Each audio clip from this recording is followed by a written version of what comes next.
woke up one day and I thought, I'm giving 6 hours a day of absolute focus and energy to this. And I believe I'm smart enough that if I put that much tenacity into something else, I can be a multimillionaire. I first made my millions of dollars. The first time I ever became a millionaire was with Webcam Studio.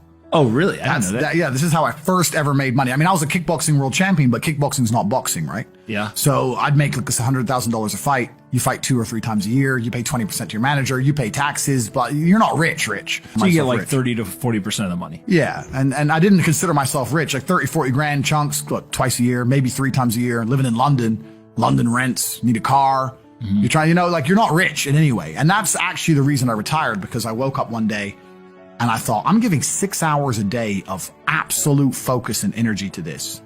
And I believe I'm smart enough that if I put that much tenacity into something else, I can be a multimillionaire. I truly believed that. I was like, I've realized now I've reached the pinnacle of kickboxing. My choice is either to change over to MMA, which I was offered to do earlier in my career, but at the time the kickboxing contract paid more money. I had to pay the bills, so I went kickboxing. Change over to MMA, learn to wrestle, change over to UFC, blah, blah, blah. But this is also like 7, 8 years ago where even the UFC didn't pay the money it pays now. Mm-hmm. But the UFC still doesn't pay that much money from what I understand. No, if you're like top 5 or champion, yeah. But most of the dudes you're going to see there in the prelims, they're getting 10 grand a fight, 9 grand a fight. It's nothing, right? Mm-hmm. So it'd be like starting my career all over again. And at the age of 28, I thought, I don't have the gumption to start again. I've been through hell for this. I've broken my hand 8 times. My ribs have been broken. Mm-hmm. I don't want to do this all over again. So what do you do when you realize that, hey, maybe I don't want to keep fighting? I decide to get rich. What does that mean to you? When you're sitting there, you're getting, $30,000, $40,000 kind of net on a per fight basis. Is rich to you like, hey, I want a couple $100,000, $1 million, $20 million, $1 billion? I want 30 or 40,000 every month. 30 or 40,000 every month. So about $500,000 a year, give or take. Okay. I thought if I had that much money, I could do whatever I wanted. Okay. That's what I decided. So what's step 1 that you do? So step 1 is, maybe that's how we ended up here together, my friend. Step 1 is, decided to be very logical about it. Chess player, right? So it's like, I want money. What is money? How do banks work? How does credit work? What's fractional reserve banking? All these things we now know to be the biggest cons of the century, right? So I'm sitting there researching money for days and days and days. And then I get more mad because I'm like, whoa, money's trash and I don't have any. Now I'm really annoyed, right? I thought like everyone else did that, everyone puts their money in the bank and the bank takes some of other people's money and lends it out. I didn't know they invented it from the sky. I still at that point thought money was linked to gold. I didn't know nothing. So I'm learning all this stuff and I'm getting really angry. I'm like, now this is really annoying me. So, anyway, I had a piece of paper there and I'm in my research phase and it start writing down some dude on YouTube. I don't know who he was, some dork. He was a pro gold guy. This is before, Bitcoin was probably around then, but like early. He was a pro gold guy saying buy gold, buy gold, buy gold. And he was saying the difference between an asset, a liability, et cetera, et cetera. So I started trying to write down what I had. I was like, I have an apartment, I have a BMW. I'm in good shape, but I already use that for fighting.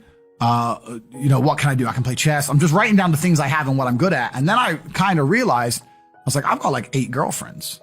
But because I was traveling the world, and if you win, you get a ring girl. It's kind of like she's banging the winner, right? You win a world title, you get to choose the ring girl you want. It's pretty easy, right? So I had a girlfriend in Slovakia, I had a girlfriend in France, I had a girlfriend in England, all these girlfriends. Do they know about each other? No. Okay. But they find out pretty soon.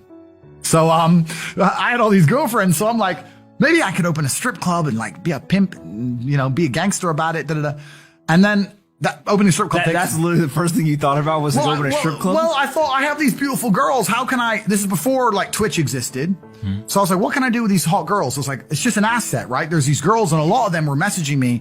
They thought I was this millionaire world champion. They all wanted to come London, live with me and thought I was a big boy millionaire and all this stuff. So it's like they do because of social media. Well, partially because of that, and also because they met me. I turn up, I fight, I win the world title, I leave. We're texting each other. They assume I'm this big boy, right? So I'm kind of like, what am I going to do? What am I going to do? I thought, man, I investigated strip clubs, way too much money. But this asset class of beautiful women was kind of on my mind for a few days. And then by absolute coincidence, I stumbled upon somewhere on the internet. I was on one of those websites where you used to download like free games and bullshit from. And in the corner somewhere it said, hot girls want to talk to you now or something. I said, hot girls. So I clicked on that, not because I was interested, but because I thought I have hot girls. And it was one of those webcam websites. And I was like, so these girls sit here and talk to dudes for money. So I'm going to get my girls to sit. And they're naked. They're just talking. How does it work? It's 50-50. I mean, it depends on the girl, depends what she wants to do. But the majority of the job is not based around being naked. The majority of the job is based around being entertaining and being easy to talk to. And the guys who are talking to you need to find you, that you need to remember their name, remember their dog's name. You have to be smart. You can't just be a girl and be a bimbo and be naked and make money. You have to be really smart, charming, interesting, happy all the time, positive. Mm-hmm. And I thought, I'm going to try this. So I messaged all 5 of my girlfriends, told them I had a job for them, explained to them what I was going to do. I was going to launch this company. 4 of them agreed. All 4 flew in, sat around the same table. They were all like, who's she, who's she, who's she? I'm like, well, you're all my girlfriends. 2 more left. And then 2 stayed. And that was the beginning of my little attempt at a webcam empire. And I put the girls there. And my role in it all was I did all the tech side of stuff, which is the first thing, of course. And then also, and I get called a pimp a lot. But and the reason I use the term is because I don't see it as a negative term. I see it as positively inspirational and motivating person. I'd motivate the girls. I'd make sure they did their job properly. If they had a bad day online, I'd come up with a good excuse for them. Oh, it's been a football game. It's been really busy. Don't worry. You're so beautiful. Don't be upset. You did better than her. You did the best today. I keep everything organized, put the schedules together, all that kind of stuff. And, is it hard? It's hard because women have to want to work for you. Okay. Women have to want to obey you.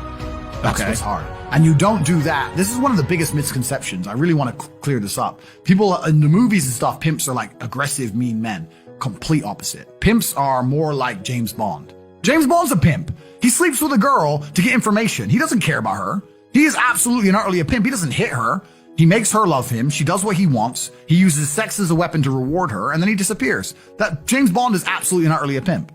So I say pimp because everyone calls me a pimp online, tries to go, haha, you're a pimp, like I'm gonna get offended. It's like, no, beautiful women wanted to work for me, and they wanted to work for me because I displayed supreme competence.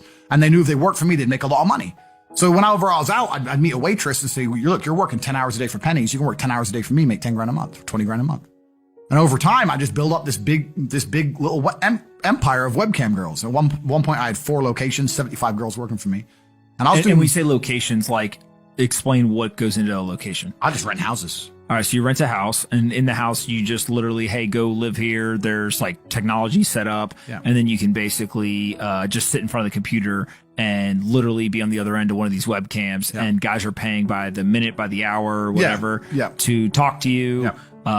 It's their choice whether they are doing it fully clothed, just talking, getting naked, whatever, and then you're taking some cut of it. Yeah, basically. So I had girls who would live in the house. And that was pretty impressive. I just broke down the webcam business. Thanks, you done it. You nailed it. No background information. Yeah, you nailed it. You nailed it. You nailed it. So the girls who lived in the house would have set amount of hours they want to do, and then we'd have rooms that they could book in and do X amount of hours. A girl could come and do 1 a week or whatever. We'd have rooms they could share. And then, very much exactly like you said. They'd go online, they'd do their hours, they'd have their regular customers, they'd get their money. And then I'd take around half of the money, around 50%. You take 50%. Around 50%. Okay. Is that high or low compared to the rest of the industry? I'll tell you why it's very low. It's low because every time a girl would quit and try and do it by herself, she'd make a fraction of the money overall. Because she hasn't got the instruction, she hasn't got the motivation, she's just lazy with it, right? And women have a very different mentality to money than men. If you show a woman how to make $1,000 in an hour, she'll think, I only have to work an hour a week. Whereas if you show a man how to make $1,000 in an hour, he thinks, I can make $18,000 a day. That's the difference between us. So if I had a girl working for me making 20,000, she got 10, I got 10. If she quit, she'd make 3 for herself, if that.